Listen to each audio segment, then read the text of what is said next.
Hello guys, welcome back to my channel. তো কেমন আছো তোমরা সবাই? আজকে আমি এক্সপ্লেন করব চরকিতে রিলিজ তনয়া ওয়েব সিরিজ। তো দেরি না করে চলো টপিকে চলে যাই।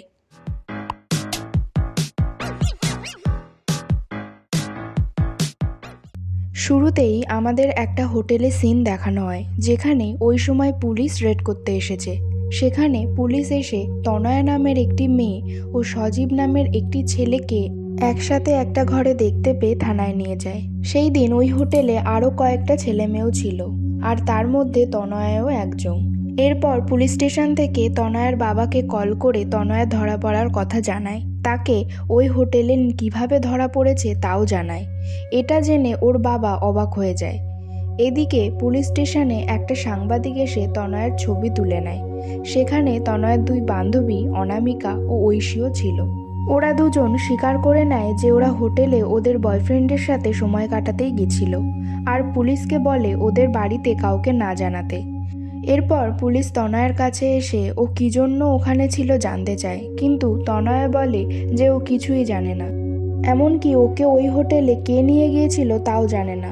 এটা শুনে পুলিশ ওকে একটা চড় মারে। এরপর থানায় তনয়ার বাবা আসে।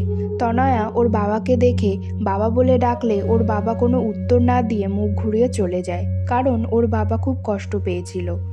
এরপর উনি থানার ওসির কাছে যায়। ওসি বলে, কি করেন আপনি? ওর বাবা বলে ওনার গাড়ির ওয়ার্কশপ আছে, সেখানে উনি মেকানিকের কাজ করেন। সেটা শুনে ওসি বলে, শুধু গাড়ির দিকে নজর না দিয়ে মেয়ের দিকেও নজর দিন। তনয়ার বাবা আর কিছু বলে না, মাথা নিচু করে থাকে। এরপর উনি একটা সই করে তনয়াকে থানা থেকে ছাড়িয়ে নেন।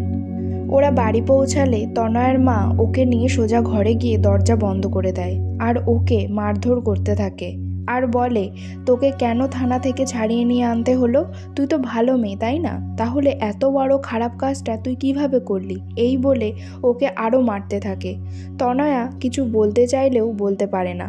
পরের দিন তনয়া পরীক্ষা দিতে গেলে ওর ম্যাডাম পরীক্ষা দিতে দেয় না। উনি বলেন আগে গার্জিয়ান সহ হেডমাস্টারের কাছে দেখা করতে। তনয়া এরপর উপায় না পেয়ে ওর মাকে হেডমাস্টারের কাছে নিয়ে আসে।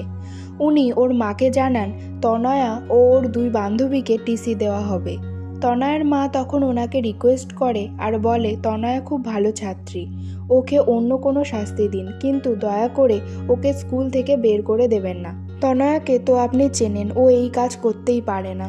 এরপর হেডমাস্টার একটা খবরের কাগজ ওর মাকে দেখায়, যেখানে তনয়ার ছবি দিয়ে আগের দিনের খবর ছাপা হয়েছে। হেডমাস্টার বলে, আমি যদি তনয়াকে ক্ষমা করে দেই তাহলে অন্যান্য ছাত্রীদের গার্জিয়ান আমায় ছাড়বে না। তবুও উনি তনয়ার ভবিষ্যতের কথা চিন্তা করে ওকে অন্য স্কুলে ট্রান্সফার করে ওর পরীক্ষার ব্যবস্থা করে দিতে চায়। বাড়িতে তনয়ার বাবা খবরের কাগজে ওর খবর বেরিয়েছে দেখে খুব ভেঙে পড়ে, আর ওকে রাগের মাথায় একটা চড় মারে।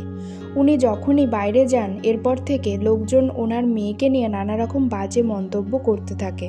তনয়া ভিতর থেকে দিন দিন ভেঙে পড়তে থাকে। ও ঘরে চুপচাপ বসে থাকে। পরের দিন তনয়ার ভাই যখন রাস্তা দিয়ে ফিরছিল, তখন একটা ছেলে ওর পথ আটকে তনয়ার নামে উল্টোপাল্টা বলতে থাকে, আর বলে, তোমার দিদি তো হোটেলে যায়, ওকে বলো আমিও পারি, আমাকেও যেন ডাকে। এসব শুনে তনয়ার ভাই ওই ছেলেটার মুখে থুতু দেয়। তখন রেগে গিয়ে ওই ছেলেটা ওর ভাইকে ফেলে দেয়, আর এরপর ওদের মধ্যে মারধর শুরু হয়।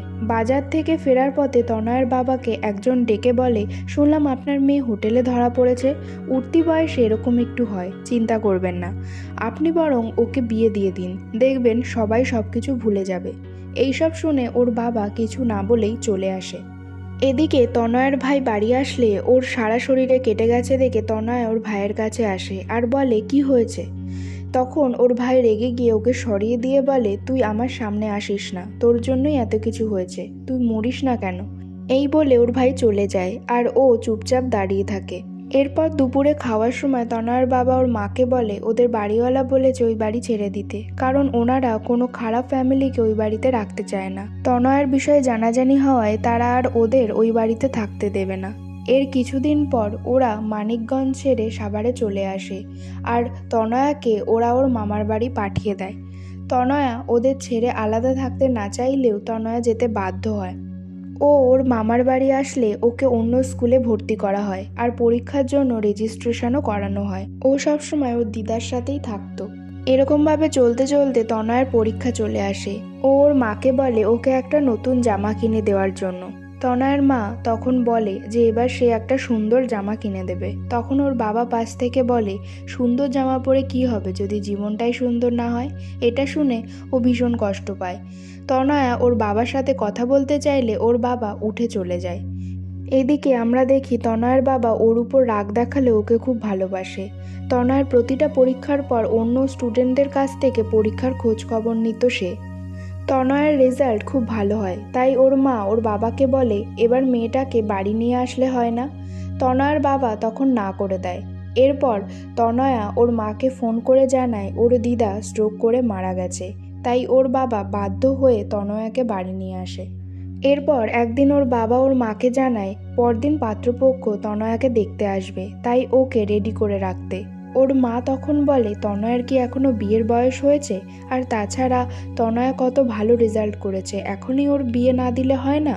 তখন ওর বাবা বলে তোমার মেয়ের গুণের কথা তো চাপা থাকবে না, ভালো একটা ছেলে পেয়েছি, সে সৌদি থাকে, যদি সব ঠিকঠাক থাকে তাহলে আগামী শুক্রবারই মোবাইলে বিয়ে হবে। এরপর তনয় এটা শুনে ওর মাকে বলে আমি পড়াশোনা করতে চাই, এখনই কেন বিয়ে করতে হবে আমায়? কেন আমি আমার ইচ্ছে মতো জীবন চালাতে পারবো না? তখন ওর মা বলে সেদিন তুই হোটেলে তোর ইচ্ছাতেই গেছিলি তাই না?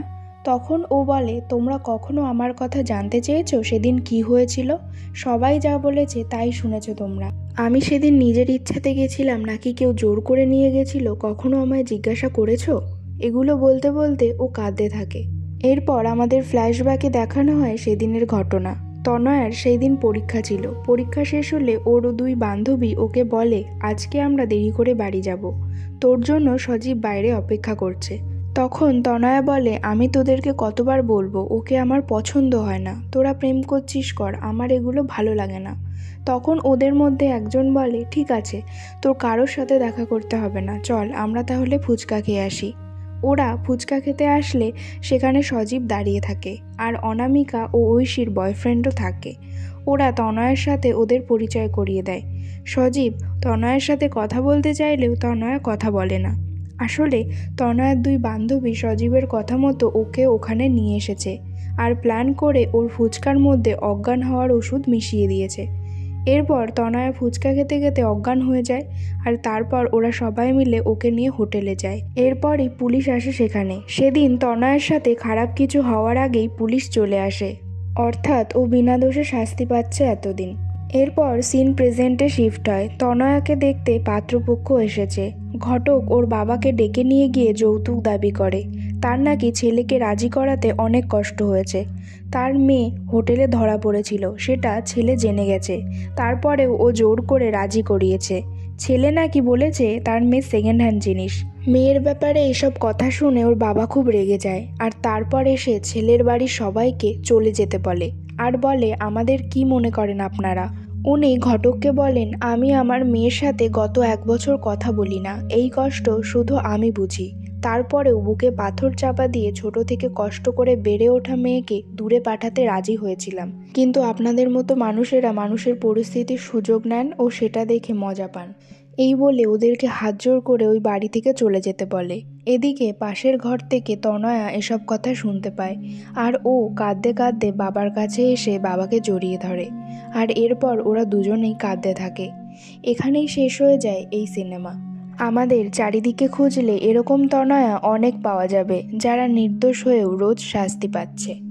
তো কেমন লাগলো আজকের এক্সপ্লেনেশন অবশ্যই কমেন্ট সেকশানে জানাবে। ভালো লাগলে লাইক সাবস্ক্রাইব করবে, আর হ্যাঁ, সাবস্ক্রাইব করার সময় পাশের বেল আইকনটি প্রেস করে দেবে, যাতে আমি যখনই নতুন কোনো ভিডিও আপলোড করব তার ইনস্ট্যান্ট নোটিফিকেশান তোমাদের কাছে পৌঁছে যায়।